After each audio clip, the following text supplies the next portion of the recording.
आगे देखते हैं। सो पहोम वाज वेल कंटेंटेड। इसलिए पहोम जो था वो बहुत ही ज़्यादा सेटिस्फाइड था। कंटेंटेड का मतलब होता है सेटिस्फाइड होना, संतुष्ट होना, हैप्पी होना। And everything would have been right, और सब कुछ अच्छा हुआ होता।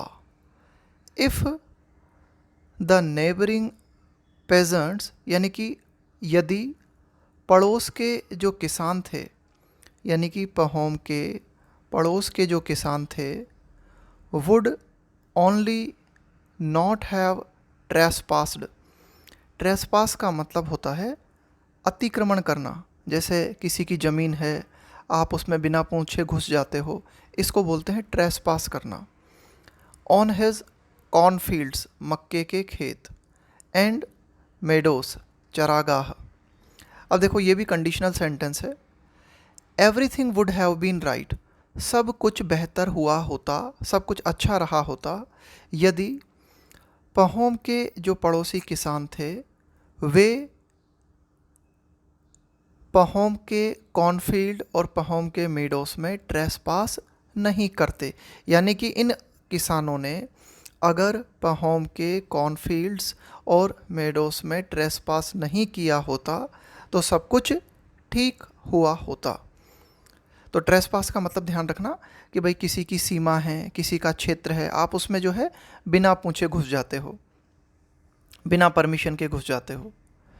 ही अपील्ड टू देम मोस्ट सिविली। पहोम जो था उसने इन किसानों से अपील की, विनती की। टू देम मोस्ट सिविली, यानी कि सिविली का मतलब है यहाँ पे बहुत ही पोलाइट तरीके से, बहुत ही विनम्र तरीके से पहोम ने इन लोगों से रिक्वेस्ट की। But they still went on, लेकिन इन लोगों ने ट्रेसपास करना जारी रखा। गो ऑन, वेंट ऑन, इसका मतलब है किसी काम को जारी रखना। The communal herdsman would let the village cows stray into his meadows. The communal herdsman, herdsman का मतलब होता है चरवाहा, यानी कि ऐसा व्यक्ति जो कि एनिमल्स की जो है टेक केयर करता है, उनकी देखभाल करता है। लेट का मतलब होता है अलाउ करना।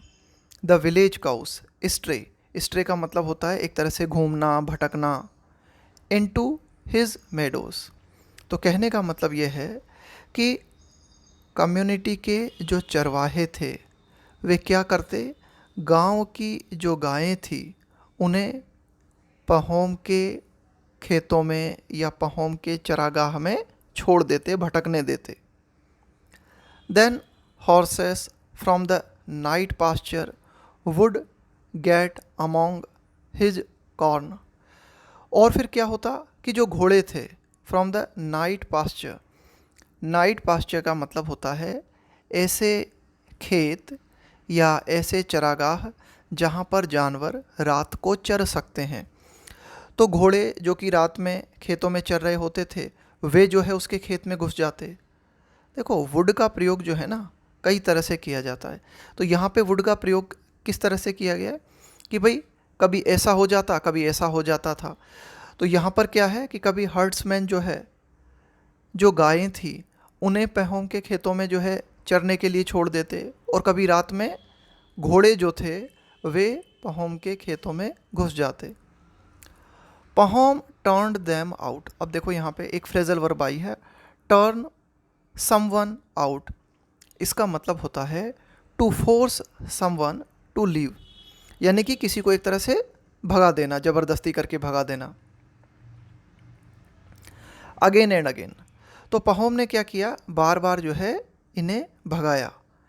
And forgive their owners, forgive माफ़ कर देना, देयर ऑनर्स का मतलब है मालिक, और इन जानवरों के जो मालिक थे उन्हें माफ़ कर दिया। And for a long time, और एक लंबे समय तक। ही फोबो, देखो फोबेयर का मतलब होता है जाने देना। मतलब आप जो है कोई एक्शन लेना चाह रहे हो तो आप अपने आप को कंट्रोल कर लेते हो, रोक लेते हो। क्यों? काइंडनेस के कारण। थोड़ी सी दया दिखा के आप सोचते हो अरे जाने दो यार क्या काम है। तो इसी की सेकंड फॉर्म है फॉरबो। टू प्रोजिक्यूट, प्रोजिक्यूट का मतलब होता है एक तरह से आप किसी पे कानूनी कार्यवाही करते हो, एनीवन। तो एक लंबे समय तक पहोम ने क्या किया, कानूनी कार्यवाही को जाने दिया, यानी कि पहोम ने सोचा कि जाने दो यार, क्यों कानूनी कार्यवाही करना इन लोगों पे, माफ़ कर देता था पहोम उन्हें लंबे समय तक। बट एट लास्ट, लेकिन फाइनली, ही लॉस्ट पेशेंस, उसने अपना सब्र खो दिया।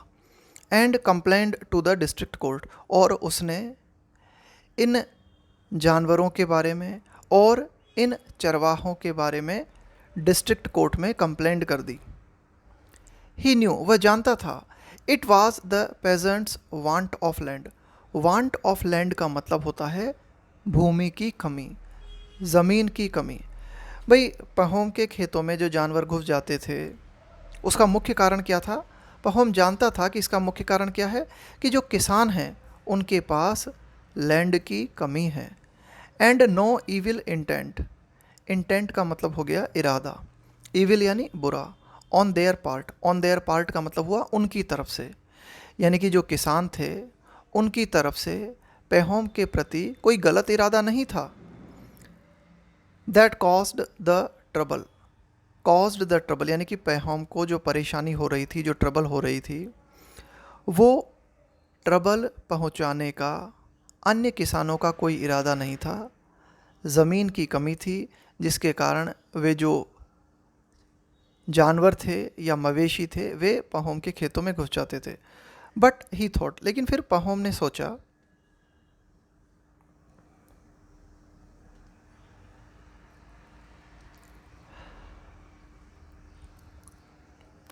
I can not go on over looking it. Over look का मतलब होता है किसी चीज़ को नज़रअंदाज करना। तो पहोम ने सोचा कि यार मैं और ज़्यादा लंबे समय तक इसे नज़रअंदाज नहीं कर सकता, मेरी फसल ख़राब हो रही है। और they will destroy all I have, अगर मैंने ज़्यादा लंबे समय तक इनको नज़रअंदाज किया तो जो कुछ भी मेरे पास है उस सब को ये डिस्ट्रॉय कर देंगे, ख़त्म कर देंगे। दे must be taught a lesson, उन्हें अवश्य, मस्ट का मतलब है कि भाई बहुत ही ज़रूरी है। टीच की सेकंड और third form taught a lesson. Teach a lesson का मतलब होता है किसी को सबक सिखाना। तो पहोम ने सोचा they must be taught a lesson, कि उन्हें सबक ज़रूर सिखाया जाना चाहिए। So he had them up, देखो हैव अप इसका मतलब होता है to bring someone before a court of justice to answer for an alleged offence, कि किसी व्यक्ति ने कथित तौर पे आपको लगता है कि कोई अपराध किया है तो उसे अदालत में लेके आना और वहाँ पे उससे जवाब लेना कि भाई उसने क्यों ऐसा किया है, यानी कि कोर्ट के सामने उसको लेके आना। सो ही हैड देम अप, तो कहने का मतलब है कि पहोम ने क्या किया, डिस्ट्रिक्ट कोर्ट में इन लोगों के खिलाफ़ शिकायत की और इन लोगों को जो है फिर कोर्ट में आना पड़ा, जो है सवाल जवाब हुए। Gave them one lesson and then another, तो इस तरह से पहोम ने उनको जो है सबक सिखाया। इसके बाद में फिर और जो है शिकायत पहोम ने की। And 2 or 3 of them pageants were find, और 2 या 3 किसान जो थे उनके ऊपर कोर्ट की तरफ से फाइन भी लगाया गया, पेनल्टी भी लगाई गई। After a time Pahom's neighbours began, begin की second form, to bear him a grudge, कि एक समय के बाद पहोम के जो पड़ोसी थे उन्होंने शुरू कर दिया, क्या शुरू कर दिया, बेयर अ ग्रज। देखो ग्रज का मतलब होता है किसी के प्रति गुस्सा होना, किसी के प्रति नाराज़गी होना। बेयर अ ग्रज इसका मतलब है कि किसी के प्रति जो है आप नाराज़गी से भर जाते हो, गुस्से से भर जाते हो। फॉर दिस, यहाँ पे दिस किसके लिए आया है, कि पहोम ने जो शिकायत की किसानों के खिलाफ़ जिसके कारण उन पर फाइन लगा, तो धीरे धीरे क्या हुआ कि पहोम के जो पड़ोसी थे वे पहोम के प्रति नाराज़गी से भर गए, गुस्से से भर गए। And would now and then let allow करना, their cattle on to his land on purpose. और अब ये किसान जो थे, जब तब, नाउ एंड देन का मतलब है जब तब, लेट देयर कैटल का मतलब है मवेशियों को छोड़ देना, on to his field on purpose, यानी ऑन पर्पस का मतलब है जानबूझकर। तो अब ये किसान जो कि पहोम से नाराज़ थे, ये जानबूझकर क्या करते, कभी कभी जब तब, उनको जब भी मौका मिलता, जानबूझकर अपने मवेशियों को पहोम के खेत में चरने के लिए छोड़ देते। फिर देखो वुड का प्रयोग आया है ना, तो वो जो है ऐसा करते थे जानबूझकर। One peasant even got into Pahom's wood at night. अब यहाँ पे वुड का मतलब है एक तरह से आपकी जो ज़मीन है उसके ऊपर बहुत सारे पेड़ पौधे लगे हुए हैं, एक तरह से forest. At night and cut down 5 young lime trees for their bark. Bark का मतलब होता है जो पेड़ का तना होता है, उसकी जो छाल होती है ना, बार्क को हम इंग्लिश में कहते हैं the hard outer covering of a tree. यानी कि पेड़ का जो तना होता है, उस तने के ऊपर जो मिट्टी कलर की या भूरे कलर की जो छाल चढ़ी होती है, उसको हम बोलते हैं बार्क। तो एक किसान ने तो क्या किया, वो पहोम के लैंड में रात में घुस गया और उसने क्या किया, कट डाउन मतलब काट के नीचे गिरा दिया। क्या, 5 यंग लाइम ट्रीज, 5 नींबू के पेड़ जो है काट लिए। क्यों, फॉर देयर बार्क, यानी कि नींबू के जो पेड़ थे उसका जो उनका जो तना था, उसकी छाल को पाने के लिए एक किसान ने क्या किया, पहोम के खेत में रात में नींबू के पेड़ जो है वे काट दिए। Pahom, passing through the wood one day. Pahom, passing through the wood one day, अपने खेत से एक दिन गुजरते हुए। पासिंग थ्रू का मतलब है जब, passing through would one day, कि एक दिन जब पहोम अपने खेत से गुजर रहा था। नोटिस्ड, तो उसने इस बात को नोटिस किया, इस बात को देखा, समथिंग वाइट, है ना, कुछ उसको वाइट वाइट सा नज़र आया, कि ब्राउन कलर की या मिट्टी कलर की जो छाल थी पेड़ की, वो हटी हुई थी और कुछ वाइट सा उसे दिखाई दे रहा था।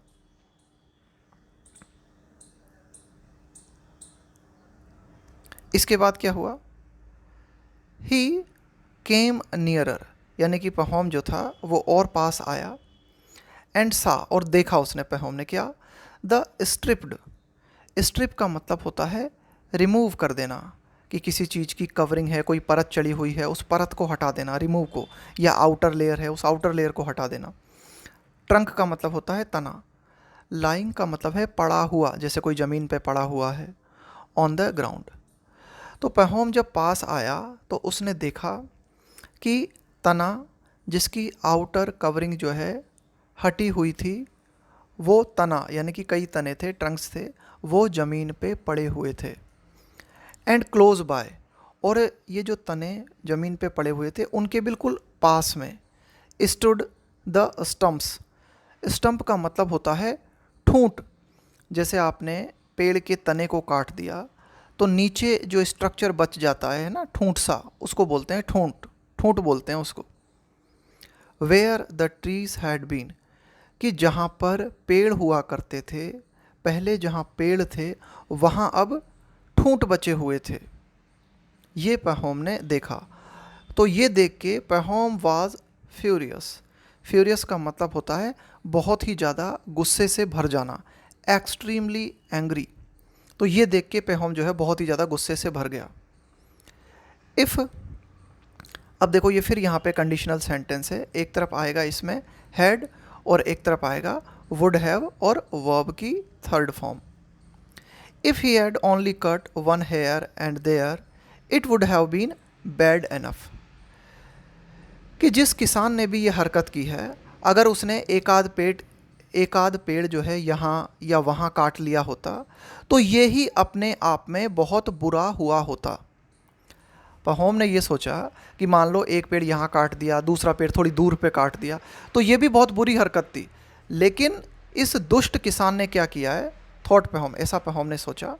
बट द रास्कल, रास्कल का मतलब होता है कोई दुष्ट व्यक्ति, has actually cut down a whole, whole का मतलब है पूरा की पूरा, क्लम्प, क्लम्प का मतलब होता है क्लस्टर, यानी कि a group of small trees, ठीक है, यानी कि पास पास में कई सारे जो पेड़ हैं उनका जो झुंड बना हुआ है, समूह बना हुआ है, उसको हम बोलते हैं क्लम्प। तो पहोम को गुस्सा इस बात पे आया कि इस दुष्ट ने, इस किसान ने क्या किया है कि पूरा का पूरा जो समूह था पेड़ का, पूरा की पूरा जो गुच्छा था, उसे ही जो है काट डाला। भाई पहोम का ये सोचना था कि एक पेड़ यहाँ काट लिया या एक दूसरा पेड़ वहाँ काट दिया, तो अगर ऐसा किया होता तो ये भी अपने आप में बहुत ही बुरा होता। लेकिन इस रास्कल ने तो क्या किया है, पूरा की पूरा क्षेत्र ही खाली कर दिया एक जगह का। If I could only find out, अगर मैं पता लगा पाता, अगर मुझे ये पता लग जाता हु डिड दिस, कि ये किया किसने, I would pay him out, तब फिर मैं उसको मज़ा चखाऊंगा। यहाँ पे आउट का मतलब है एक तरह से बदला लेना, रिटेलिएट अगेंस्ट। तो पहोम ने सोचा कि मैं उसको जो है ना सबक सिखाऊंगा, मैं उससे जो है बदला लूँ। अगर मुझे ये पता चल पाता कि भाई ये किसने किया है तो मैं उससे पक्का बदला लूँगा।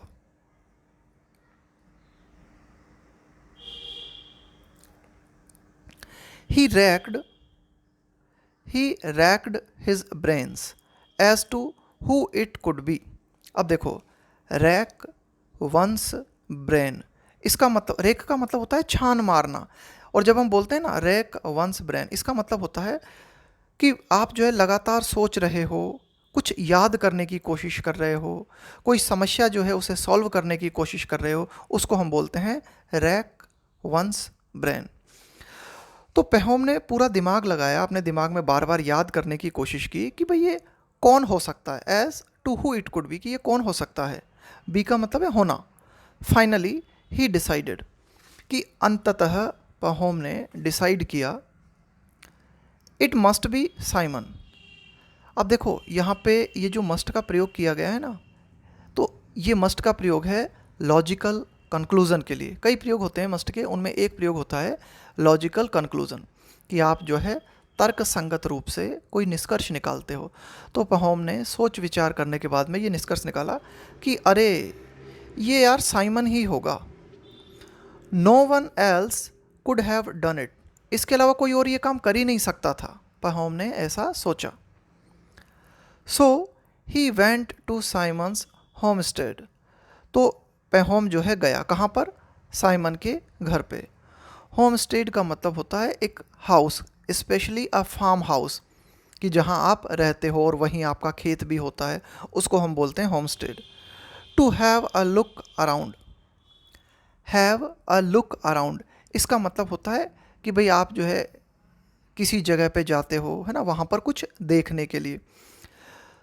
तो पहोम जो है साइमन के फार्म हाउस पे गया कि भाई चलो वहाँ पे देख के तो आते हैं, एक बार साइमन से मिल के तो आते हैं।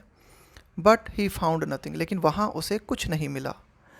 And only had an angry scene, और जब पहोम साइमन के घर गया तो वहाँ थोड़ा सा एंग्री सीन क्रिएट हो गया, कि पहोम जो है साइमन से झगड़ने लगा, साइमन जो है उल्टा पहोम से बोलने लगा, इस तरह की कुछ बात हुई होगी, उसको कहा गया है एंग्री सीन। तो वहाँ पर जाकर कुछ हुआ नहीं, बस एक एंग्री सीन जो है वो क्रिएट हो गया। हावेवर, हालांकि, ही नाउ फेल्ट मोर सर्टेन, हालांकि अब जो है पहोम और ज़्यादा सुनिश्चित हो गया इस बात को लेकर, देन एवर, यानी कि पहले से ज़्यादा पहोम अब इस बात के प्रति सर्टेन हो गया, निश्चित हो गया, that Simon had done it, कि ये काम साइमन ने ही किया था। And he lodged a complaint, और पहोम ने क्या किया, कंप्लेंट जो है दर्ज करवा दी। लॉज का मतलब होता है दर्ज करना। तो पहोम ने साइमन के खिलाफ जो है कंप्लेंट लिखा दी।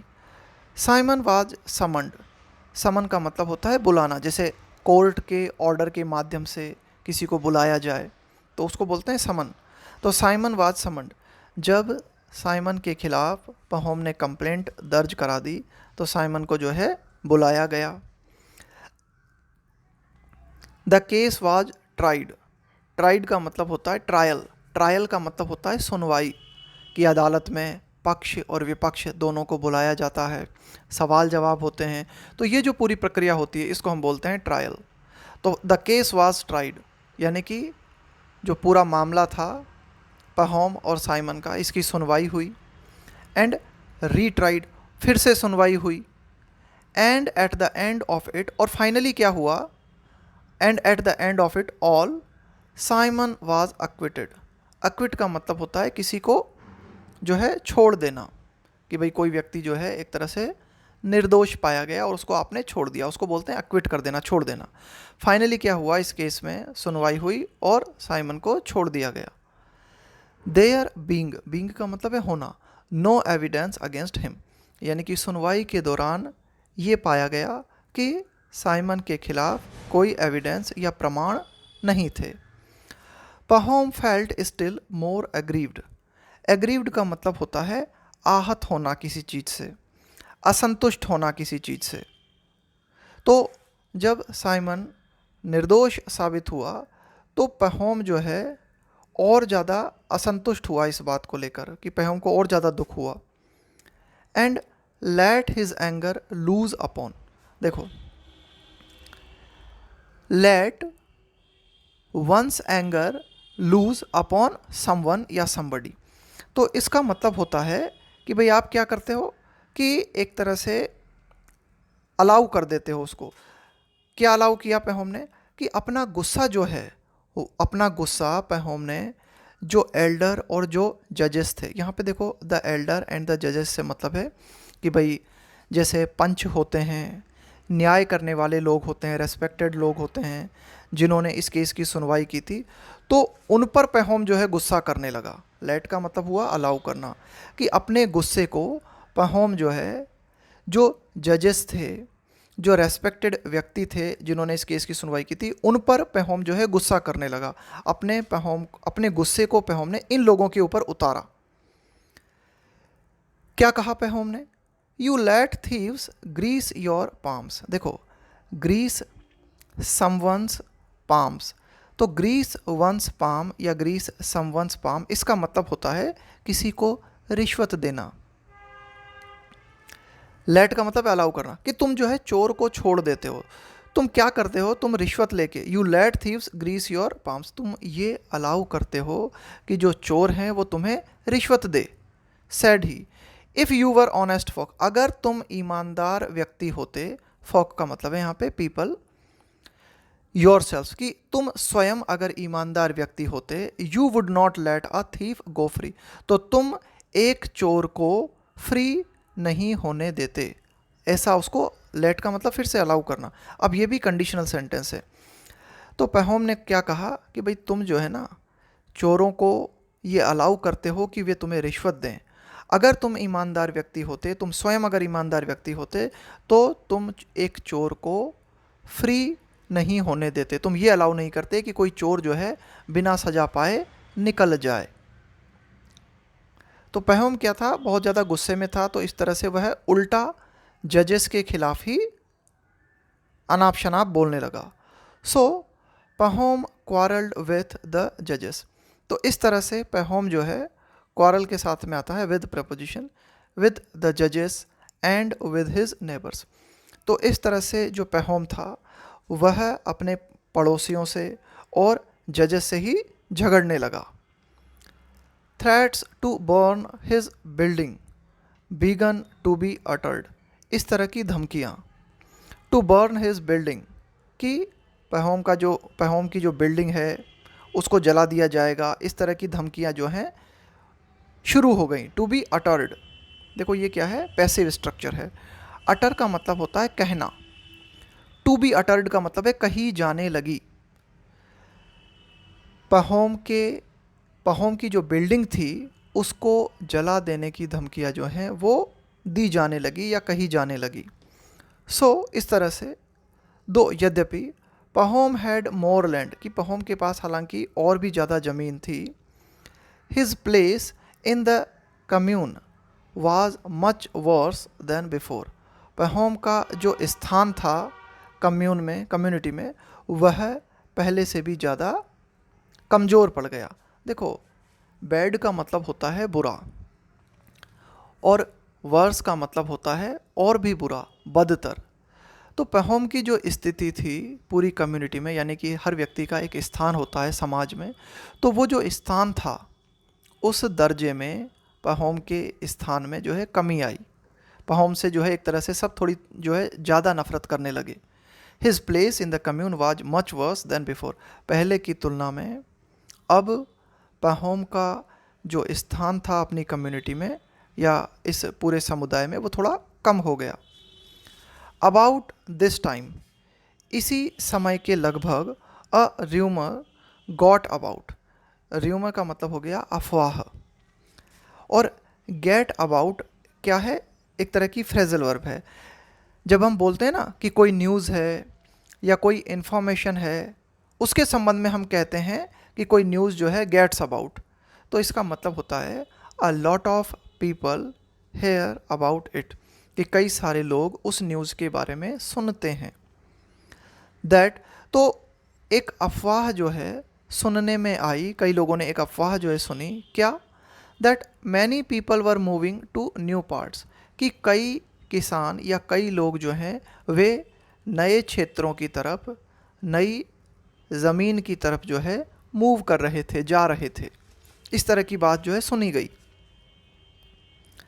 There is no need for me to leave my land, कि मुझे मेरी ज़मीन छोड़ने की कोई ज़रूरत नहीं है।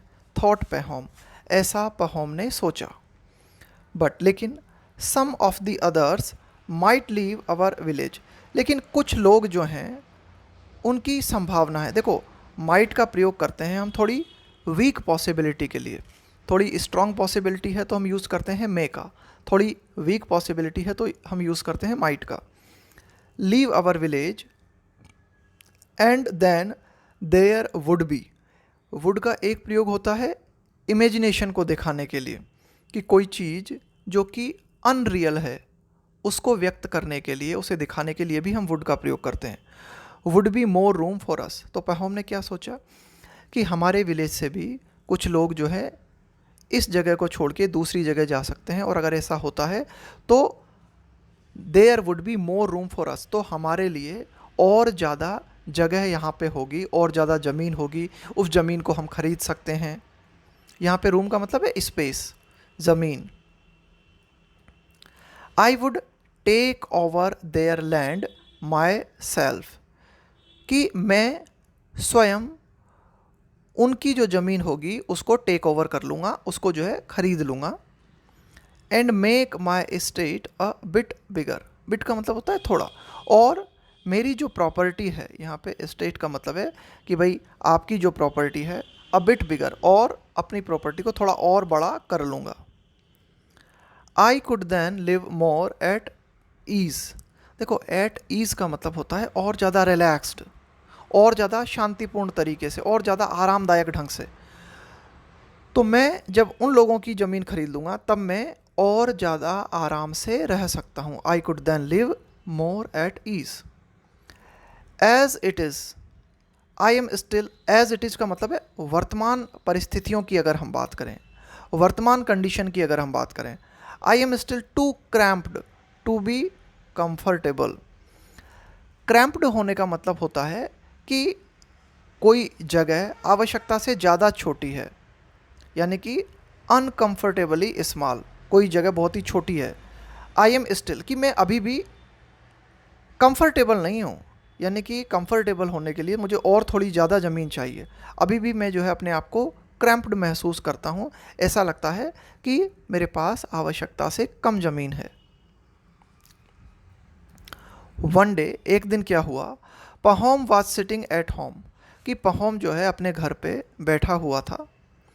वैन अ पेजेंट, कि जब एक किसान जो है पासिंग थ्रू द विलेज, गांव से गुजरते हुए, यानी कि एक किसान जो है गांव से गुजर रहा था, उस टाइम पर पहोम जो है अपने घर में बैठा था।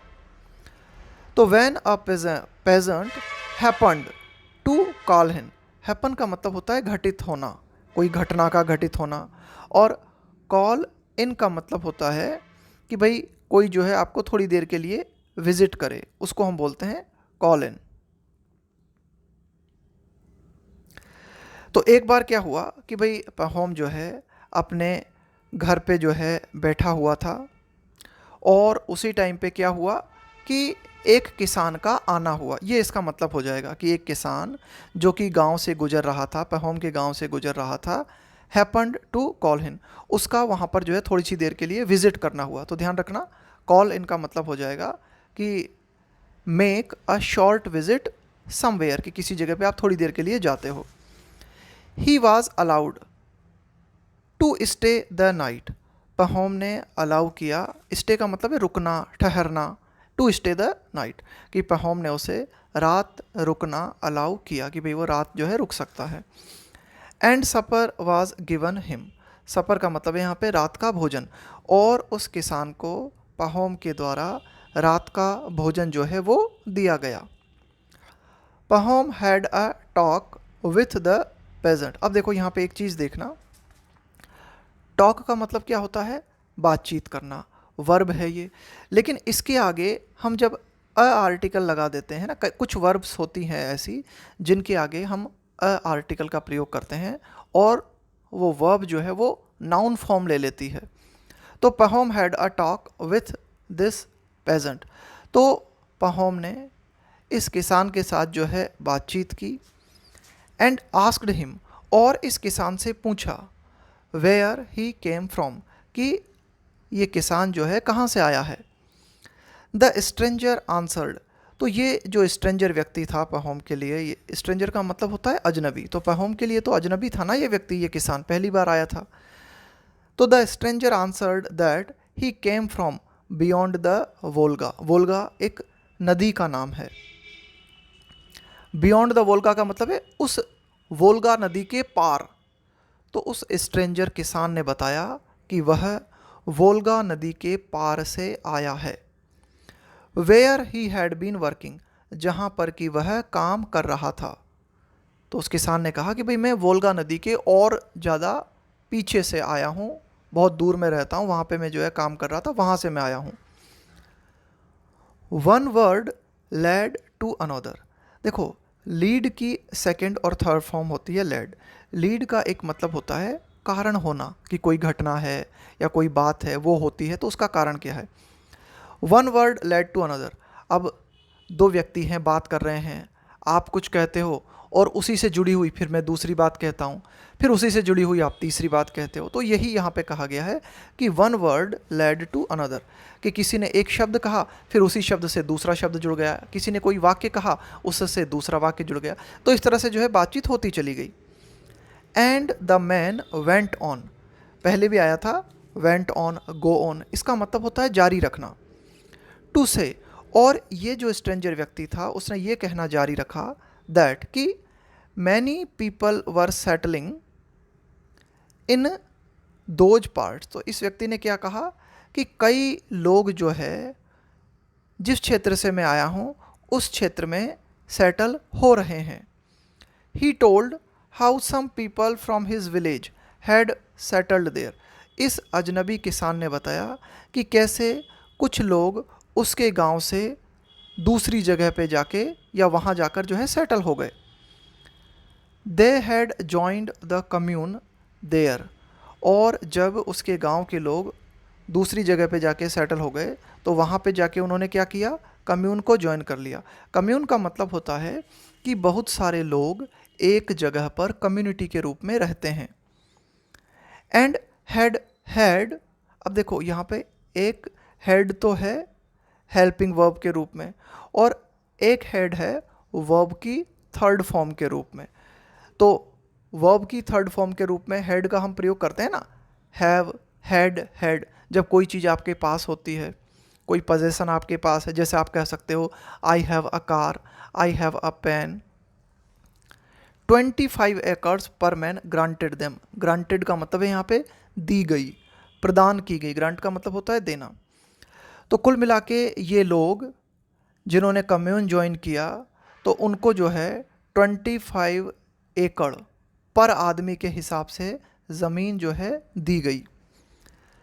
The land was so good, ज़मीन इतनी अच्छी थी, ही सेड, इस किसान ने कहा, इस स्ट्रेंजर किसान ने कहा कि भाई ज़मीन इतनी अच्छी थी, that the rye sown on it, sow का मतलब होता है बोना, ग्रीव, ग्रीव का मतलब है बढ़ना, grow, grew, as high as a horse, कि ज़मीन इतनी अच्छी थी कि उस पर जब राई बोई गई, राई एक तरह का अनाज हो गया, एक तरह की फसल हो गई, तो वो राई जो है वह कितनी बड़ी हो गई, घोड़ों के बराबर, यानी कि घोड़े की जो ऊंचाई होती है ना, उस ऊंचाई तक जो है राई बढ़ गई।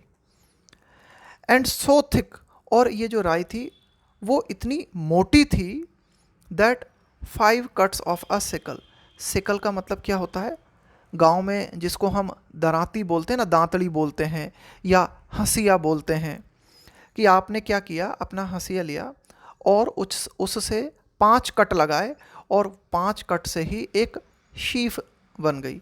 यहाँ पे शीफ का मतलब है एक छोटा सा ढेर बन गया, कि भाई जब फसल काटी जाती है ना तो क्या करते हो आप, cut cut cut cut 4-5 cut लगाए और फिर जितनी फसल आपके हाथ में आई, जैसे कि गेहूं है या और कोई फसल है, उसे काट के आपने एक ढेर बना दिया, तो उस ढेर को कहा गया है शीफ। तो इस स्ट्रेंजर किसान ने कहा कि भाई इतनी मोटी है वो राई की जो फसल हुई है कि आपने बस 5 कट लगाए अपनी दराती से और एक ढेर जो है वो तैयार हो जाता है। One peasant, he said, had brought nothing with him but his bare hands. Bare hands का मतलब है ओनली हैंड्स, कि एक किसान जब उस जगह पे गया सेटल होने के लिए तो वो अपने साथ कुछ नहीं लाया था, सिर्फ उसके हाथ थे, उसके खाली हाथ जो है लेके वो आया था वहाँ पर बसने के लिए। एंड नाउ, और अब, ही हैड 6 हॉर्सेस, देखो फिर यहाँ पे हैड आया है किस चीज़ के लिए, पोजेशन को दिखाने के लिए, कि भाई आप किस चीज़ के मालिक हो, क्या आपके अधिकार में है। And now he had 6 horses and 2 cows of his on, कि अब उसके पास 6 घोड़े हैं और 2 गायें हैं उसकी खुद की, ऑफ हिज ऑन। तो इतना सुनने के बाद में क्या हुआ कि पहौम का जो हर्ट था, पहौम का जो दिल था, किंडल्ड विथ डिज़ायर। देखो किंडल का मतलब होता है एक तरह से आग लग जाना, सुलग जाना। तो पहौम का जो हर्ट था वो जो है प्रज्वलित हो गया विथ डिज़ायर, यानी कि इतना सब सुनने के बाद में पहौम के अंदर जो है इच्छाएं पनपने लगी। डिज़ायर का मतलब है यहाँ पे इच्छा, तो पहौम के अंदर भी जो है इच्छाएं जल उठी, इच्छाएं पनपने लगी।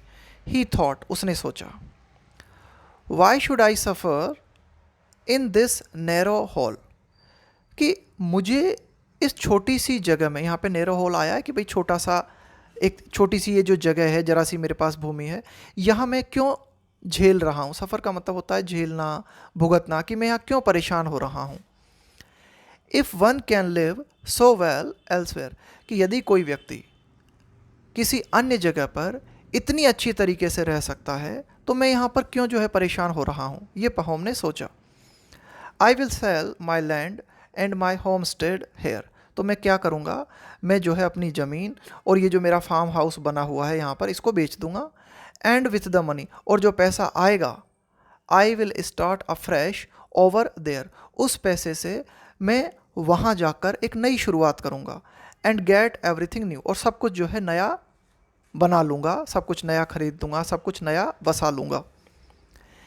इन दिस क्राउडेड प्लेस, कि ये जो भीड़ भाड़ वाली जगह है, यहाँ पे इतने सारे लोग हो गए हैं। One is always having trouble, तो इस भीड़ भाड़ वाली जगह में किसी भी व्यक्ति को जो है, वन का मतलब है एक जनरल हम बात कर रहे हैं। Always having trouble, having trouble का मतलब है कि भाई आपको बार बार परेशानी झेलनी पड़ रही है, परेशानी भुगतनी पड़ रही है, कि इस क्राउडेड प्लेस में व्यक्ति को बार बार जो है परेशानी झेलनी पड़ रही है। तो जब हम किसी अच्छी जगह पर रह सकते हैं तो वहाँ क्यों ना चले जाएं। बट लेकिन I must first go and find out all about it my self, लेकिन पहले मुझे स्वयं उस जगह पे जाना चाहिए और उस जगह के बारे में स्वयं जो है मुझे पूरी चीज़ें फाइंड आउट करनी चाहिए, पता लगानी चाहिए कि भाई जो बात कही गई है वो सही है कि नहीं है। Towards summer he got ready, towards summer का मतलब है कि भाई जब समर यानी कि गर्मियाँ जब करीब आईं तो उस टाइम पे पहौम जो है रेडी हो गया।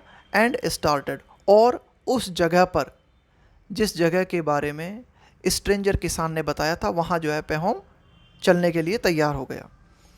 He went down the Volga on a steamer, went down the Volga, तो वोल्गा नदी की तरफ जो है पहोम चलता गया स्टीमर की मदद से, एक जहाज या एक नाव की मदद से।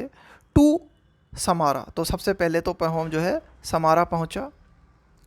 Then walked another 300 miles on foot, इसके बाद में 300 माइल्स अपने पैरों पे जो है पहोम चला। एंड एट लास्ट, और फाइनली रीच्ड द प्लेस, और फाइनली उस जगह पे पहुंचा जिस जगह के बारे में स्ट्रेंजर किसान ने बताया था। देखो कितनी मेहनत करनी पड़ी उसे, कि जो है गर्मियों का इंतज़ार किया, इसके बाद में वोल्गा नदी की तरफ जो है नाव से गया, और इसके बाद में 300 माइल्स अपने पैरों पे उसको चलना पड़ा, और फाइनली वह उस जगह पे पहुंचा। It was just as the stranger had said, यानी कि वो जगह बिल्कुल वैसी ही थी जैसा स्ट्रेंजर ने उसे बताया था। The pageants had plenty of land, वहाँ पर जो किसान थे उनके पास बहुत सारी ज़मीन थी।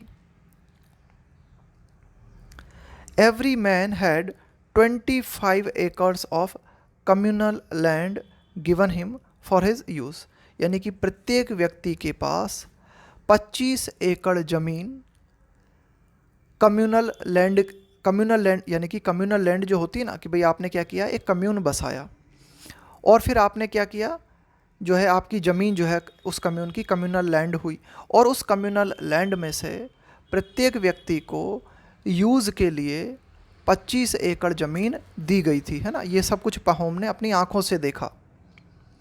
एंड एनी वन, और कोई भी व्यक्ति हु हैड मनी, जिसके पास पैसा था, कुड बाय, बिसाइड्स का मतलब है के अतिरिक्त, at 50 cents an acre as much good freehold land. देखो जब हम बात करते हैं फ्री होल्ड लैंड की, तो फ्री होल्ड लैंड का मतलब होता है कि भाई कोई इंडिविजुअल किसी प्रॉपर्टी का पूरी तरीके से मालिक बन जाए, तो उसको हम बोलते हैं फ्री होल्ड लैंड, यानी कि भाई इस ज़मीन का कोई इंडिविजुअल व्यक्ति पूरी तरह से मालिक है। तो कहने का मतलब है कि कम्यून की तरफ से 25 एकड़ ज़मीन प्रत्येक व्यक्ति को दी गई थी।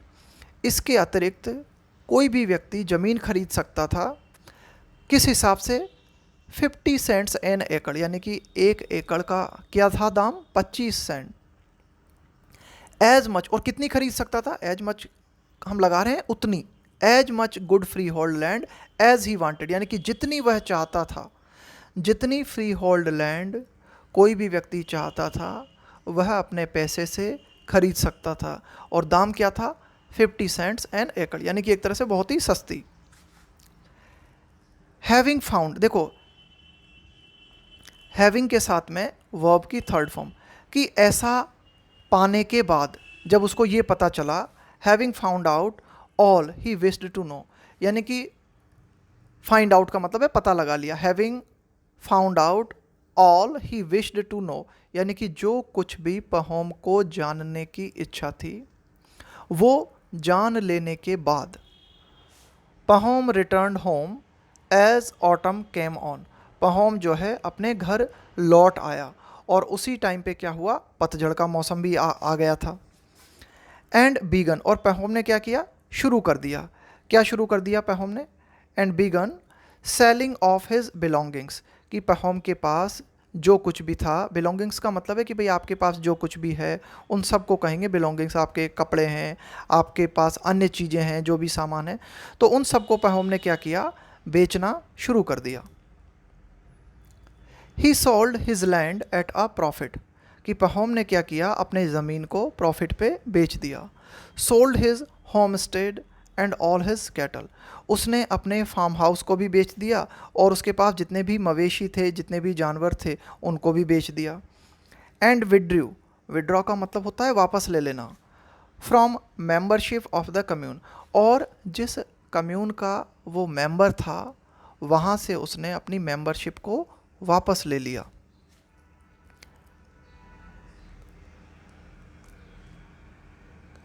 ही only waited till the spring, till का मतलब है कब तक, स्प्रिंग, तो फिर पहोम ने जो है इंतज़ार किया, किस चीज़ का, बसंत आने तक, बसंत ऋतु के आने तक पहोम ने इंतज़ार किया। And then started with his family for the new settlement.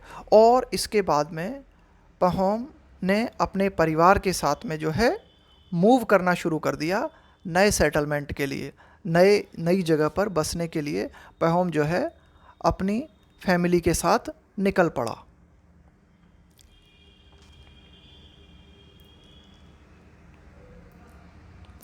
As soon as, जैसे ही Pahom and his family arrived at their new abode. Abode का मतलब होता है रहने का स्थान, निवास करने का स्थान।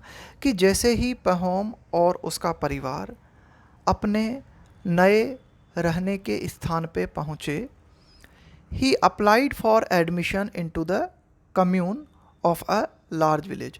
तो पहोम ने क्या किया, अप्लाई किया किस चीज़ के लिए, कि भाई जो ये पूरा की पूरा बड़ा गांव था, उसका जो कम्यून था, उसमें एडमिशन के लिए जो है पहोम ने अप्लाई किया। He stood treat to the elders and, देखो स्टूड ट्रीट, स्टैंड ट्रीट का मतलब है to the elders. The elders का मतलब है यहाँ पे रेस्पेक्टेड व्यक्ति, यानी कि बुजुर्ग व्यक्ति या जो रेस्पेक्टेड व्यक्ति होते हैं ना, उनको कहा गया है द एल्डर्स। और स्टैंड ट्रीट का मतलब है कि भाई ट्रीट देना किसी को, यानी कि जो है छोटी मोटी पार्टी करना, थोड़ी बहुत उपहार देना, तो उसको हम बोलते हैं he stood treat to the elders and obtained the necessary documents. कि उसने जो है थोड़ी बहुत पार्टी जो है एल्डर्स को दी, और ऑब्टेन का मतलब है प्राप्त कर लेना, नेसेसरी डॉक्यूमेंट्स, और जो ज़रूरी कागजात थे, यानी कि आप किसी कम्यून से जुड़ते हो, आपको एडमिशन दिया जाता है, तो आपको कुछ कागजात दिए जाते हैं, कुछ फॉर्मेलिटीज़ होती हैं, तो वो जो है सब पूरी हो गई कि जो भी नेसेसरी डॉक्यूमेंट्स थे वो पहोम ने प्राप्त कर लिए। तो देखो क्या क्या मिला पहोम को। 5 shares of communal land were given him for his own and his sons' use. यानी कि 5 हिस्से कम्यूनल लैंड के पहोम को और उसके बेटों को अपने प्रयोग के लिए दिए गए, कि भाई ये तो आपका हिस्सा रहा, इसे आप जो है अपने लिए प्रयोग कर सकते हो। दैट इज़ टू से, कहने का मतलब है ये जो लिखा हुआ है ना, दैट इज़ टू से, इसको हम कब यूज़ करते हैं, जब आपने कोई बात कही, उसमें आप कुछ और डिटेल्स यूज़ करना चाहते हो। कहने का मतलब ये है to be more exact about something. तो दैट इज़ टू से का मतलब ये हुआ कि कहने का मतलब ये है कि 125 acres besides the use of the communal pasture. Communal pasture का मतलब हुआ कि भाई पूरा की पूरा जो कम्यून है उसका जो पास्चर है, पास्चर का मतलब यहाँ पे हो गया वही चरागाह जो है, ग्रेजिंग लैंड जो है, जहाँ पर जानवर चर सकते हैं। तो कम्युनल पास्चर को यूज करने के अलावा, बिसाइड्स का मतलब है के अलावा, के अतिरिक्त 125 एकड़ लैंड पहोम को दी गई। नॉट ऑल टुगेदर, ये पूरी की पूरी ज़मीन जो है एक साथ नहीं थी, बट इन डिफरेंट फील्ड्स, है ना, कि ऐसा नहीं है कि 125 एकड़ ज़मीन जो थी पूरी की पूरी एक साथ थी, अलग अलग जगह पे थी, बट इन डिफरेंट फील्ड्स। तो 125 एकड़ ज़मीन जो है पहोम को मिली। इसके अलावा जो कम्युनल पास्चर है उसका प्रयोग पहोम कर सकता था। Pahom put up the buildings he needed.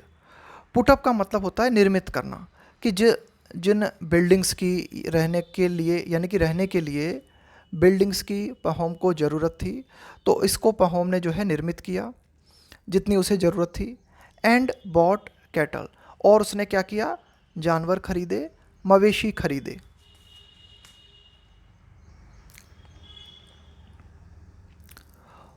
Of the communal land alone he had 3 times as much as. देखो एज मच एज का प्रयोग हम करते हैं उतना, फिर हम कुछ तुलना करते हैं कि भाई जितना उतना, है ना, इस तरह से।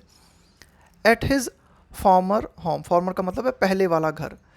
कि कम्युनल लैंड जो उसे मिली थी अलोन, कि भाई अगर हम सिर्फ कम्युनल लैंड की ही बात करें तो उसके पास पहले वाली ज़मीन की तुलना में 3 गुनी ज़्यादा भूमि थी। He had 3 times as much as at his former home, कि पहोम का जो पहले वाला फार्म हाउस था या जो पहले वाला घर था, वहाँ उसके पास जितनी ज़मीन थी उसकी 3 गुना ज़मीन उसे कम्युनल लैंड के रूप में यहाँ पर प्राप्त हुई थी।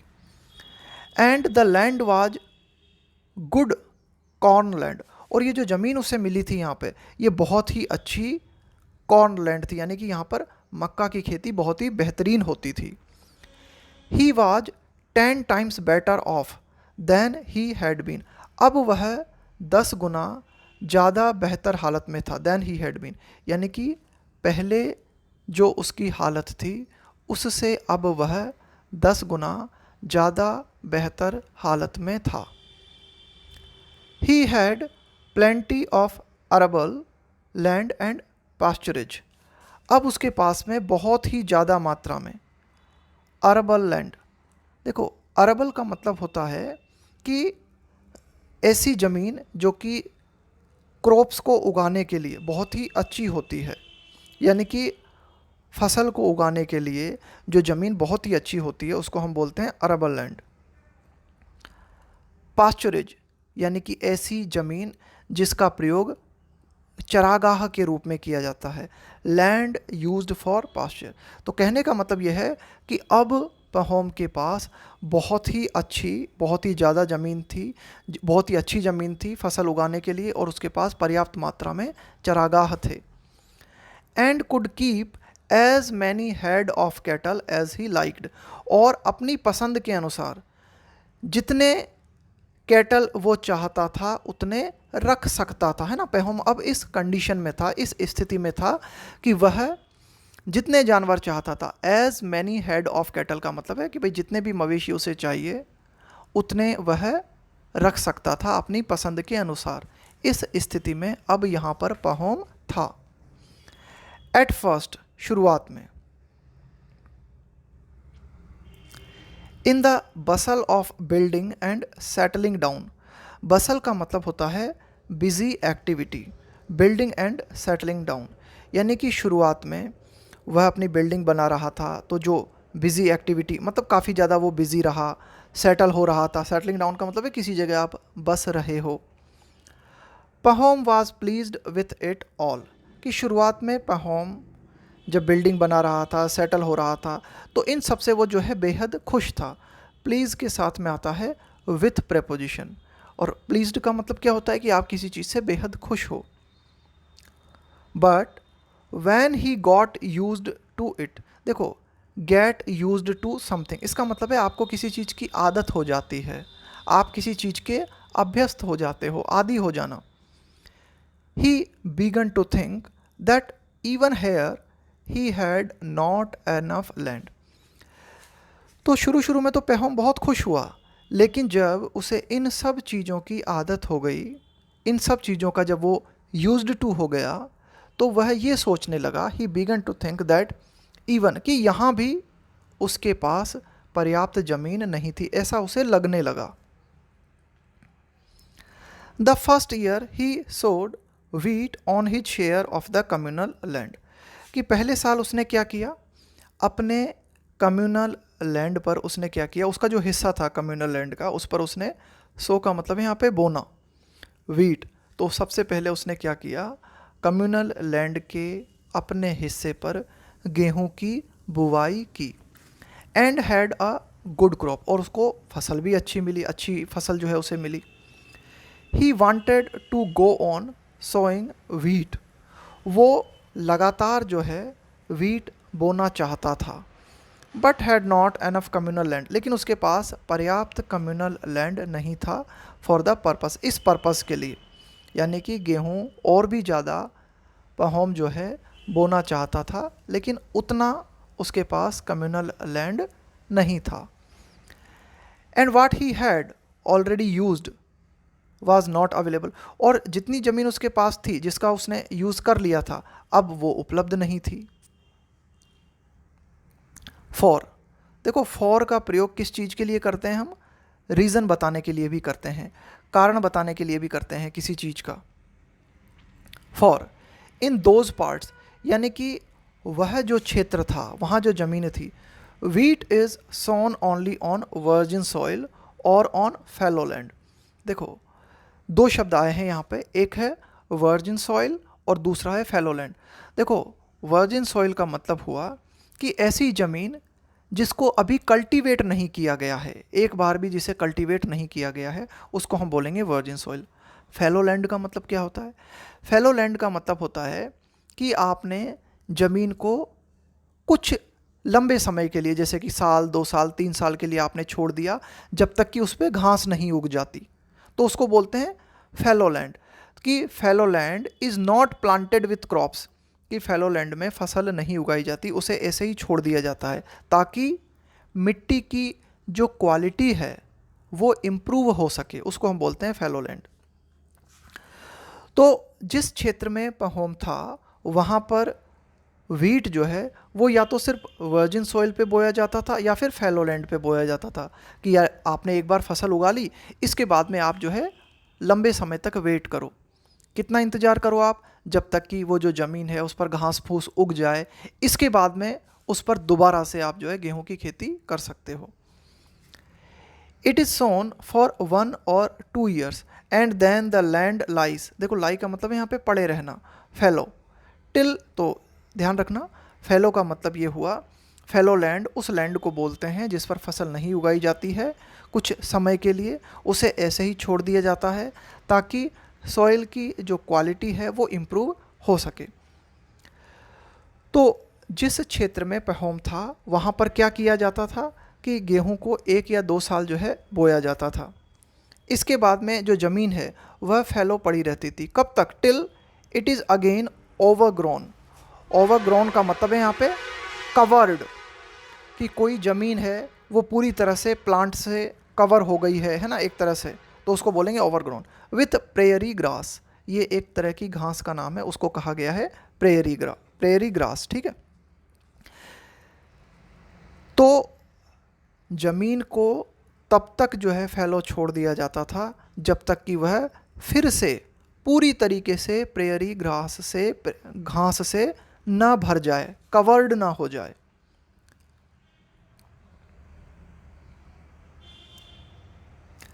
There were many who wanted such land. अब उस जगह पे कई लोग थे जो इस तरह की ज़मीन को चाहते थे, यानी कि वीट उगाना चाहते थे। And there was not enough for all, और इस तरह की जो ज़मीन है, यानी कि एक तरह से कह सकते हैं हम कि वर्जिन लैंड है, वर्जिन सॉइल है या फैलो लैंड है, वह सभी लोगों के लिए उतना पर्याप्त नहीं था। There were many who wanted such land, कि इस तरह के कई लोग थे जो इस तरह की ज़मीन को चाहते थे, लेकिन सभी के लिए एनफ ज़मीन इस तरह की उपलब्ध नहीं थी। So that people quarrelled about it, इसलिए वहाँ पर जो लोग थे कई बार उनके बीच में जो है इस बात को लेकर झगड़ा हुआ। Those who were better of का मतलब होता है अच्छी स्थिति में होना, कि आपकी फाइनेंशियल स्थिति जो है वो बेहतर है। Those who were better of wanted it for growing wheat, यानी कि जिनकी फाइनेंशियल कंडीशन अच्छी थी वो इस ज़मीन को चाहते थे वीट उगाने के लिए, वीट को ग्रो करने के लिए। And those who were poor, और जो गरीब थे, वांटेड इट, गरीब लोग भी इस ज़मीन को चाहते थे। क्यों? To let to dealers. देखो, लेट का मतलब होता है एक तरह से अलाउ कर देना, टू लेट टू डीलर्स, यानी कि गरीब लोग चाहते थे कि ये ज़मीन हमें मिल जाए तो हम क्या करेंगे, डीलर को इस ज़मीन को दे देंगे और डीलर से एक फिक्स्ड अमाउंट ऑफ मनी ले लेंगे। सो दैट, ताकि, they might raise money, so that, और इसके साथ में माइट का प्रयोग करते हैं ना, ताकि, जैसे हम कह सकते हैं कि we eat so that we might live, हम खाते हैं ताकि जीवित रह सकें। तो पुअर लोग जो थे वो इस ज़मीन को चाहते थे कि वे इस ज़मीन को ले लें और फिर डीलर को दे दें, ताकि रेज मनी का मतलब है पैसा जुटाना, टू पे देयर टैक्सेस, कि गरीब लोग ये सोचते थे कि भाई अगर हमें ये ज़मीन मिल जाए तो हम अपने टैक्सेस को पे करने के लिए इस ज़मीन को डीलर को देके पैसा जुटा सकते हैं, पैसा प्राप्त कर सकते हैं। Pahom wanted to sow more wheat. Pahom क्या चाहता था?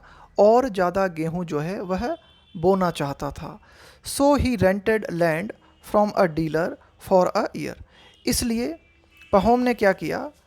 लैंड जो है रेंट पे लिया, किराए पे लिया, फ्रॉम अ डीलर, एक डीलर से, फॉर अ ईयर, एक साल के लिए पहोम ने लैंड जो है रेंट पे लिया। ही सोड मच वीट। और पहोम ने क्या किया? काफ़ी ज़्यादा गेहूँ जो है बोया। And had a fine crop. और पहोम को अच्छी फसल भी मिली, अच्छी क्रॉप भी मिली। But the land was too far from the village. लेकिन जो ज़मीन पहोम ने डीलर से किराए पे ली थी, वो लैंड उसके गांव से बहुत दूर थी। The land was too far का मतलब है कुछ ज़्यादा ही दूर थी, from the village. The wheat had to be carted. देखो यहाँ पे कार्ट का मतलब क्या है? कार्ट का यहाँ पे मतलब है मूव करना, कैरी करना, कि सामान को एक जगह से दूसरी जगह ले जाना। कार्टेड मोर देन 10 माइल्स, यानी कि जो वीट था उसको 10 मील से भी ज़्यादा ढोना पड़ता था। आफ्टर अ टाइम, एक समय के बाद में, पहोम नोटिस्ड, पहोम ने ये देखा, ये नोटिस किया, दैट कि some peasant dealers were living on separate farms, कि कुछ पेजेंट डीलर्स यानी कि ऐसे किसान जो कि डीलर्स के रूप में काम कर रहे थे, were living on separate farms, वे एक सेपरेट फार्म पे रह रहे थे, यानी कि वे जो है कम्यून के साथ नहीं रह रहे थे, उन्होंने अपना अलग ही फार्म हाउस बना रखा था। एंड वर ग्रोइंग वेल्थी, और पहोम ने ये भी देखा कि ऐसे जो किसान थे जो कि अपने सेपरेट फार्म हाउस पे रह रहे थे, वो धनी बन रहे थे, वेल्दी बन रहे थे। एंड ही थॉट, और फिर पहोम ने सोचा,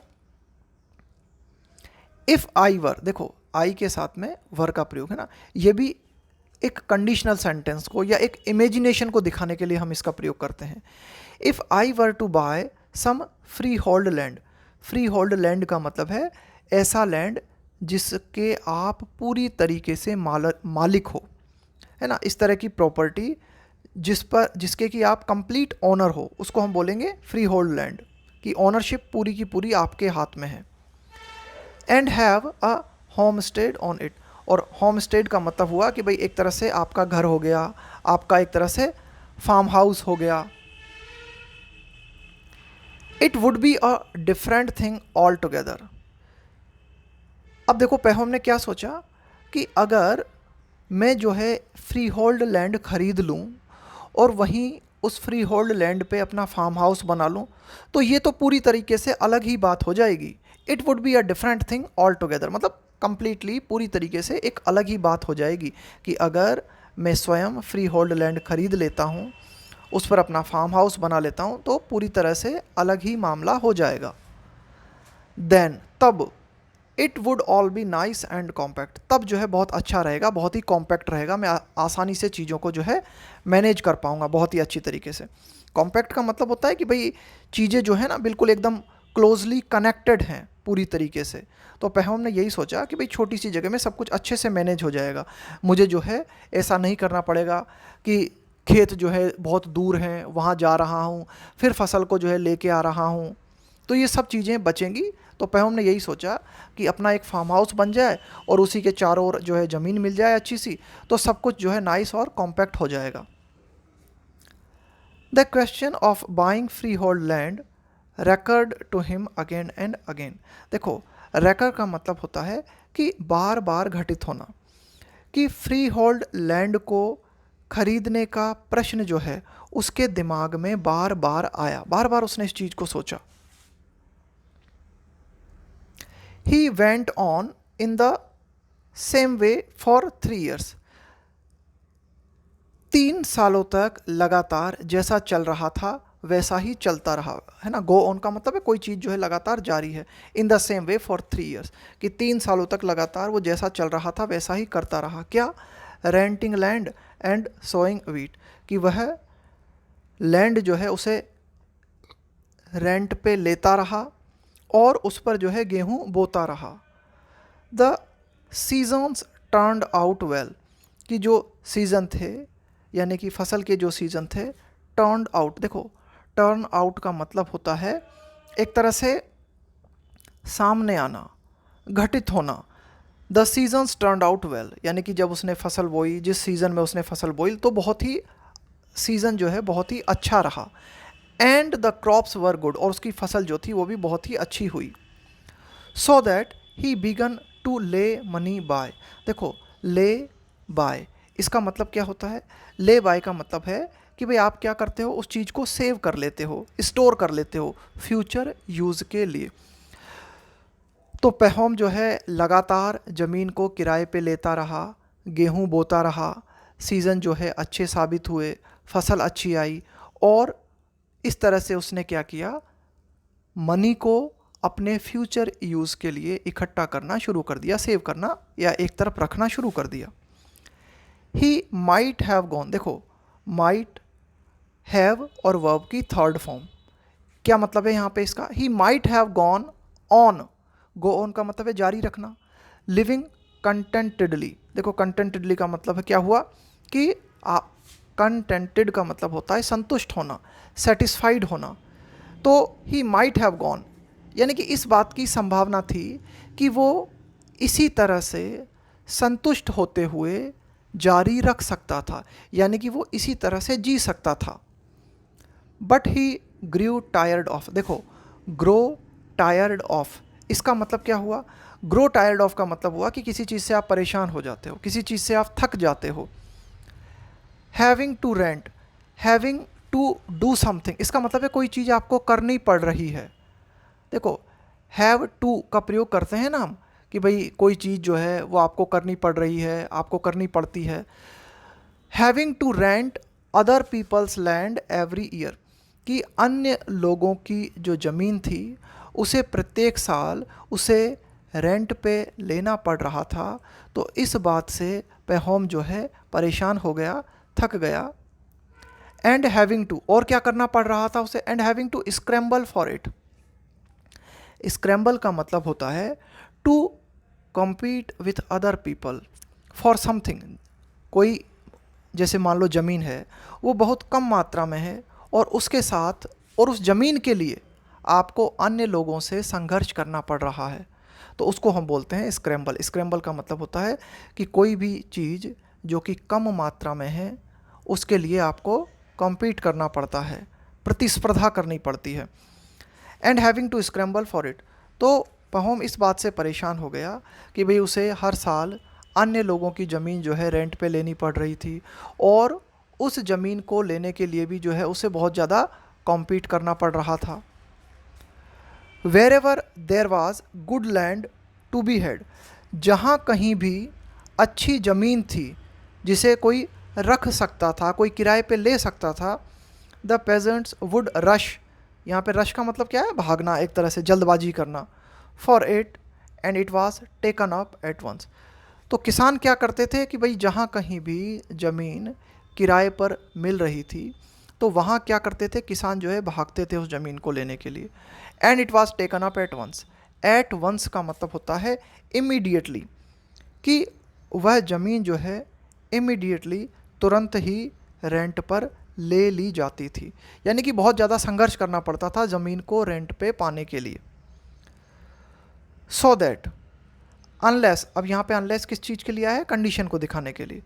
you were sharp about it you got none, तो अगर आप बहुत तेज नहीं हो, अगर आप ढीले ढाले हो ना, तो आपको रेंट पर ज़मीन मिल ही नहीं सकती, क्योंकि उसके लिए काफ़ी ज़्यादा स्क्रैम्बल, उसके लिए काफ़ी ज़्यादा संघर्ष करना पड़ता था। तो यदि आप जो है शार्प नहीं हो, अगर आप जो है तेज नहीं हो, फुर्तीले नहीं हो, तो फिर आपको तो कुछ मिलेगी ही नहीं। You got none.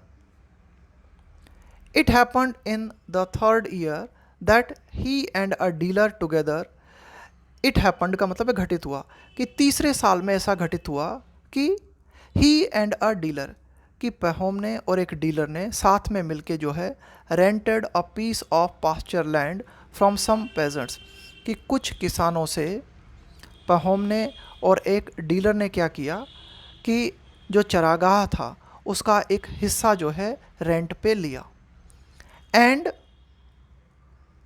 They had already ploughed it up, और पहौम ने और डीलर ने क्या किया, they had already ploughed it up, वे ऑलरेडी इस रेंट लिए गए चरागाह की जुताई कर चुके थे। When there was some dispute, और उसके बाद में जो है जिस चरागाह की वे जो है जुताई कर चुके थे उसके बारे में जो है डिस्प्यूट हो गया, एक विवाद हो गया। And the peasants went to law about it, और जिन किसानों से रेंट पे पहोम ने और डीलर ने ज़मीन ली थी वे किसान जो है कानून के पास चले गए, कोर्ट के पास चले गए। एंड इसके बाद क्या हुआ, थिंग्स फैल आउट। सो देखो, फॉल आउट का मतलब होता है घटित होना, किसी चीज़ का परिणाम क्या निकला। So that the labour was all lost, तो कुल मिला के जो ज़मीन उन्होंने किराए पे ली थी उस ज़मीन को लेकर जो है डिस्प्यूट हुआ, विवाद हुआ, झगड़ा हुआ, और फाइनली उसका रिज़ल्ट ये हुआ कि जो परिश्रम पहोम ने और डीलर ने किया था वो पूरी की पूरी मेहनत जो है उनकी वो बेकार चली गई। इफ़ इट वर, अब देखो यहाँ पे फिर से कंडीशनल सेंटेंस है, if it were my own land, यदि ये मेरी खुद की ज़मीन होती, यानी कि ये लैंड अगर मेरा होता, काश अगर ये लैंड मेरा होता, थॉट पहोम ने सोचा, आई, अब यहाँ पे शुड की जगह हम क्या कर सकते हैं, वुड का प्रयोग भी कर सकते हैं। जनरली क्या है कि ओल्ड इंग्लिश में हम आई के साथ शेल लगाते हैं, तो शेल का पास्ट फॉर्म शुड यूज़ कर लेते हैं। तो पहोम ने सोचा कि अगर ये ज़मीन मेरी होती तो आई वुड बी इंडिपेंडेंट, तो मैं पूरी तरीके से स्वतंत्र होता, and there would not be all this unpleasantness. Unpleasantness का मतलब होता है कि ये जो बैड फीलिंग आपको देखने को मिलती है, लोगों के बीच में जो झगड़ा देखने को मिलता है, उसको क्या कहेंगे हम, उसको हम कहेंगे अनप्लेजेंटनेस। तो पहोम ने सोचा कि अगर ये ज़मीन पूरी तरीके से मेरी होती, अगर पूरी तरीके से ये ज़मीन जो है अगर इसका स्वामी मैं ही होता, तो उसका उससे क्या सार निकलता उसका, आई वुड बी इंडिपेंडेंट, तो मैं पूरी तरह से जो है इंडिपेंडेंट होता। और ये जो अप्रिय बातें, ये जो अरुचिकर बातें हैं ना, इसका मतलब यही हो जाएगा कि भाई कोई भी चीज़ अगर अनप्लेजेंट है तो वो बुरी है, जिसे आप पसंद नहीं करते, अप्रिय है। And there would not be all this unpleasantness, तो इस तरह की बिल्कुल भी ये जो बुरी बातें देखने को मिली है ना, इस तरह की बातें जो है देखने को नहीं मिलती, न तो लड़ाई होती और न मेरा परिश्रम बेकार जाता। सो पहोम बिगन लुकिंग आउट फॉर, देखो लुक आउट फॉर का मतलब है यहाँ पे तलाश करना, खोज करना, विच ही कुड बाय, तो पहोम ने जो है ये ढूंढना शुरू कर दिया कि ऐसी लैंड मिल जाए जिसे कि मैं खरीद सकूं, विच ही कुड बाय, जिसे वो खरीद सके। ही केम अक्रॉस, देखो कम अक्रॉस का मतलब होता है मीट और फाइंड समथिंग बाय चांस, कि भाई जैसे आप कहीं घूम रहे हो और बाय चांस, बाय एक्सीडेंट आपको जो है कोई चीज़ मिल जाए, तो उसको क्या कहेंगे, come across. A peasant who had bought 1300 acres, तो पहोम ने क्या किया कि लैंड को जो है खोजना शुरू किया कि भाई ऐसी लैंड जिसे कि वह खुद खरीद सके। तो उसकी एक किसान से जो है मुलाकात हुई, हु हैड बॉट 1300 एकर्स, यानी कि एक किसान जिसने कि 1300 एकड़ ज़मीन जो है खरीदी थी, इस किसान से पहोम की जो है मुलाकात हुई। But having got into difficulties was willing, willing का मतलब होता है इच्छुक होना, टू सेल अगेन चीप, लेकिन ये जो किसान था जिसने 1300 एकड़ ज़मीन खरीदी थी, उस किसान की यहाँ पे बात हो रही है, उस किसान के परेशानी में पड़ जाने के कारण वह फिर से अपनी ज़मीन को सस्ते दामों में बेचने को तैयार था। हैविंग गॉट इनटू डिफ़िकल्टी का मतलब है परेशानी में पड़ जाने के कारण, वाज विलिंग, अब वो इच्छुक था, राजी था अपनी ज़मीन को फिर से सस्ते में बेचने को। पहोम बार्गेन्ड एंड हैगल्ड विथ हिम, पहोम ने, देखो बार्गेन का मतलब क्या होता है, एक तरह से सौदा करना, हैगल का मतलब भी यही होता है कि भाई जो है आप सौदेबाजी करते हो, है ना, किसी चीज़ को लेकर जो है मोल भाव करते हो उस चीज़ का, तो उसको बोलते हैं हैगल करना। तो पहोम बार्गेंड एंड हैगल्ड विथ हिम, तो पहोम ने जो है सौदा किया, मोल भाव किया इस व्यक्ति के साथ में। एंड एट लास्ट, और finally, they settled the price at 1500 roubles, और फाइनली प्राइस जो है सेटल हुई, यानी कि उनकी जो बातचीत जो है, मोल भाव जो है 1500 रूबल्स में तय हुआ। यानी कि पहोम ने कहा कि भाई ठीक है, ये पूरी ज़मीन तुम मुझे दे दो और इसके बदले में मैं तुम्हें 1500 रूबल्स दूंगा, part in cash and part to be paid later, कि 1500 रूबल्स का आधा जो है कैश में पे करना था, कि भाई आधा जो अमाउंट है वो तो अभी दे दो कैश में, और आधा जो अमाउंट है वह बाद में दे देना। To be paid later, to be paid का मतलब हुआ ये पैसिव स्ट्रक्चर है, दिया जाना था इस, यानी कि आधे पैसे का भुगतान बाद में किया जाना था। लेटर यहाँ पे आया है बाद के लिए। They had all but clinched the matter, देखो क्या है यहाँ पे, क्लिंच द मैटर, इसका मतलब क्या हुआ। देखो क्लिंच का मतलब होता है किसी चीज़ को पकड़ लेना, क्लिंच द मैटर का मतलब होता है कि भाई पूरी तरीके से डिसाइड कर लेना, पूरी तरीके से फाइनली किसी चीज़ को सेटल कर लेना, उसको बोलते हैं clinch the matter. They had all, कहने का मतलब यह है कि दोनों, यानी कि पहोम और ज़मीन बेचने वाला जो किसान था, उन दोनों के बीच लगभग सारी बातें तय हो चुकी थी, मामला जो है फाइनली सेट होना था। देखो बट यहाँ पे क्या दिखा रहा है, एक्सेप्ट, सिवाय, यानी कि इस चीज़ को छोड़ के, यानी कि बस मामला सेटल होने ही वाला था।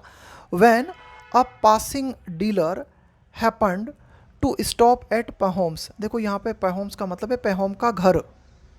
वन डे, कि पूरा मामला सेटल होने ही वाला था कि एक डीलर का पहोम के घर पे आना हुआ, पहोम के घर पे ठहरना हुआ।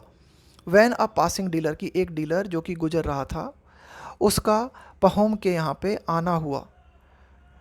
क्यों आया वो एक dealer, to get a feed for his horse, feed का मतलब है यहाँ पे भोजन, चारा, फॉर हिज हॉर्स, यानी कि पहोम के बीच में, पहोम और किसान के बीच में डील फाइनल होनी ही वाली थी कि इसी बीच एक किसान का पहोम के घर पे ठहरना हुआ।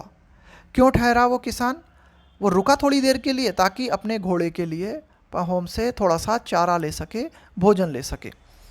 अब ये जो डीलर था, ही ड्रैंक टी विथ पहोम, इसने जो है पहोम के साथ में चाय P. And they had a talk, और उनके बीच में जो है बातचीत हुई। द डीलर सैड, तो ये जो डीलर था इसने क्या बात कही पहोम से, that he was just returning from the land of the Bashkirs far away, far away का मतलब है बहुत ही दूर। तो इस डीलर ने ये बताया कि वह बशकीर के लैंड से आ रहा है, जस्ट वहाँ से आ ही रहा है, और बशकीर्स का जो लैंड है वो यहाँ से बहुत दूर है। वेयर ही हैड बॉट, और इस डीलर ने बताया कि भाई बशकीर का जो लैंड है वहाँ पर उसने 13,000 acres of land, all for 1000 roubles. तो इस डीलर ने बताया कि बशकीर्स का जो लैंड है वहाँ उसने 1000 रूबल्स में 13,000 एकड़ ज़मीन जो है खरीदी है। Pahom questioned him further, Pahom questioned him further, देखो फर्दर का प्रयोग हम करते हैं कि कोई बात आपने की, अब उसमें कुछ आप और ऐड करना चाहते हो, और डिटेल्स जो है जोड़ना चाहते हो, further. And the tradesman said, अब पहोम ने इस संबंध में और ज़्यादा जब बातचीत की है ना, और ज़्यादा डिटेल में जानना चाहा, तो वो जो ट्रेड्समैन था, वो जो डीलर था, वो जो व्यापारी था, उसने बताया, क्या कहा उसने, all one need do is to make friends with the chiefs, कि बशकीर्स का जो लैंड है वहाँ पर सिर्फ आपको इतना करने की ज़रूरत है। देखो यहाँ पे वन लिखा हुआ है, तो जब हम, वन का मतलब होता है एक जनरल बात हम कर रहे हैं ना किसी भी व्यक्ति के बारे में, कि किसी को भी सिर्फ इतनी ज़रूरत है कि वहाँ जो चीफ़ हैं, यानी कि वहाँ जो बशकीर्स में जो मुख्य आदमी हैं, बस आप उनको जो है अपने, उनसे जो है आप दोस्ती कर लो। I gave away about 100 rubles worth, worth का मतलब होता है के लायक, deserve, of dressing gowns and carpets, besides का मतलब है के अलावा, के अतिरिक्त, अ केस ऑफ टी। अब देखो, इस डीलर ने या इस ट्रेड्समैन ने पहोम को बताया कि भाई मैंने 1,000 रूबल्स की कीमत के बराबर के ड्रेसिंग गाउन और कारपेट का मतलब होता है कालीन, कारपेट जो है, दिए चीफ्स को। इसके अलावा और क्या दिया मैंने, अ केस ऑफ टी, है ना, कि भाई एक केस ले गया था मैं टी से भरा हुआ, उसको भी, वो भी मैंने उन्हें दिया। And I gave wine to those who would drink it, और वे लोग, बशकीर्स में से वे लोग जो कि शराब पीते थे, उन्हें मैंने अच्छी शराब दी। And I got the land for less than 2 pence an acre, और मुझे जो है ज़मीन मिल गई for less than 2 pence an acre, यानी कि 1 एकड़ ज़मीन के लिए 2 pence से भी कम मुझे जो है देना पड़ा, और इतने सस्ते में जो है मुझे ज़मीन मिल गई। And he showed Pahom the title deeds. अब देखो एक और वर्ड यहाँ पे आया है, टाइटल डीड। टाइटल डीड का मतलब होता है कि भाई आप ये कह सकते हो कि एक लीगल डॉक्यूमेंट जो इस बात का प्रमाण होता है कि आप एक पर्टिकुलर प्रॉपर्टी के ऑनर हो, यानी कि एक लीगल डॉक्यूमेंट जो कि प्रॉपर्टी की ऑनरशिप को दिखाता है, उसको हम बोलते हैं टाइटल डीड्स। तो कुल मिला के ये सारी बातें इस डीलर ने या इस ट्रेड्समैन ने पहोम को कही, और फाइनली उसने टाइटल डीड भी दिखाया, ये कहते हुए saying the land lies near a river, कि वो जो ज़मीन है वो नदी के पास में है।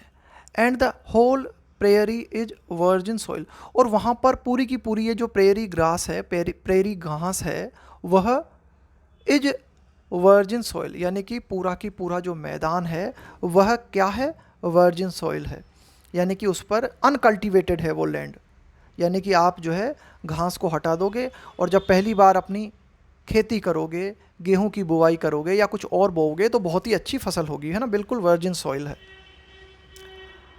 पहोम प्लाइड हिम विद क्वेश्चंस। देखो, प्लाई समवन विथ क्वेश्चंस, इसका मतलब क्या हुआ कि आप जो है क्या करते हो, लगातार उनसे सवाल करते रहते हो, है ना। प्लाई समवन विथ समथिंग, इसका मतलब ये हुआ कि आप लगातार जो है उनसे प्रश्न पूछते जा रहे हो। तो पहोम जो है लगातार सवाल पूछता गया। एंड द ट्रेड्समैन सेड, और वो जो ट्रेड्समैन था, वह जो व्यापारी था, वह जो डीलर था, उसने कहा, there is more land there than you could cover if you walked a year, कि अगर तुम पूरे साल भर भी चलो, देखो ये इफ़ जो है ना, यहाँ पे फिर से कंडीशन को दिखा रहा है कि there is more land there than you could cover if you walked a year, कि तुम 1 साल तक भी चलते रहो ना, तब भी तुम उतनी ज़मीन कवर नहीं कर पाओगे, जितनी ज़मीन कवर कर पाओगे ना, उससे भी ज़्यादा ज़मीन है वहाँ पर, कि साल भर में चल के तुम जितनी ज़मीन को कवर कर सकते हो उससे भी ज़्यादा ज़मीन वहाँ पर है। And it all belongs to the Bashkirs, और वो पूरी की पूरी ज़मीन किसकी है, बशकीर्स की है। ये जो बशकीर है ये एक वहाँ के लोगों का नाम है, उस जगह के लोगों का नाम। They are as simple as sheep. देखो जब हम बोलते हैं ना कोई भी एज सिंपल एज शीप, इसका मतलब हुआ कि बहुत ही भोले भाले लोग, बहुत ही इनोसेंट लोग, जो किसी भी तरह की चालाकी नहीं करते हैं ना, बहुत ही सिंपल लोग हैं। And land can be got almost for nothing. तो इस ट्रेड्समैन ने पहोम को बताया कि वहाँ जो बशकीर्स हैं वे बहुत ही सिंपल लोग हैं, बहुत ही सादा लोग हैं, और वहाँ पे ज़मीन जो है एकदम ये मान के चलो कि बिल्कुल मुफ्त में मिल सकती है। Land can be got almost for nothing, कि भाई आपको ये मानो कि अब जैसे आपको 1 एकड़ के लिए 2 pence देने पड़ रहे हैं, तो ये क्या हुआ, बिल्कुल ना के बराबर पैसा हुआ। देयर नाउ थॉट पहोम, तो अब जो है पहोम को लगा, with my 1000 roubles why should I get only 1300 acres. अब जो है पहोम को ये लगा कि 1000 रूबल्स से मुझे सिर्फ 1300 एकड़ ज़मीन क्यों लेनी चाहिए, जब मैं इतनी ज़मीन पा सकता हूँ, इतनी ज़मीन बशकीर्स की मुझे आराम से मिल सकती है, तो मुझे क्यों सिर्फ 1000 रूबल्स में 1300 एकर्स खरीद लेनी चाहिए। And saddle myself with a debt besides, beside का मतलब के अतिरिक्त। देखो, सैडल समवन विथ, इसका मतलब क्या हुआ कि आपने कोई जिम्मेदारी ले ली है ना, कोई प्रॉब्लम या कोई जिम्मेदारी जो है आपने ले ली। तो पहले हमने सोचा कि भाई एक तो 1000 रूबल्स लगे और मात्र 1300 एकड़ ज़मीन मिले, और मैं जो है उधारी से लद जाऊं, यानी कि मेरे ऊपर उधारी का बोझ भी आ जाए। तो सैडल समवन विथ समथिंग, इसका मतलब ये हुआ कि किसी को किसी तरह की रेस्पॉन्सिबिलिटी या किसी तरह की कोई प्रॉब्लम्स दे देना जिसे वे नहीं चाहते।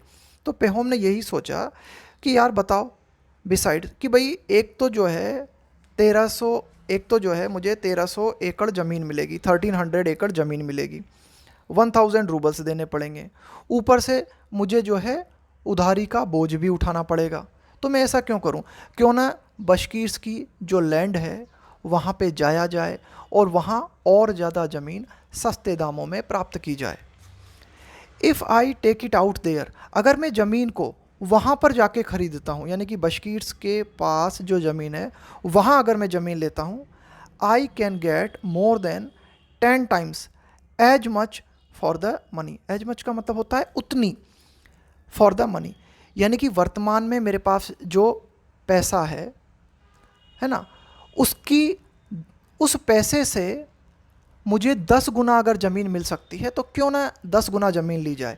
If I take it out there, यानी कि ज़मीन अगर मैं वहाँ ख़रीदता हूँ, वहाँ से मतलब है बशकीर्स की जो लैंड है उस लैंड को अगर मैं ख़रीदता हूँ तो इतने ही पैसे से, यानी कि 1000 रूबल्स से मैं 10 गुना ज़मीन जो है प्राप्त कर सकता हूँ। तो क्यों ना वहाँ जाया जाए।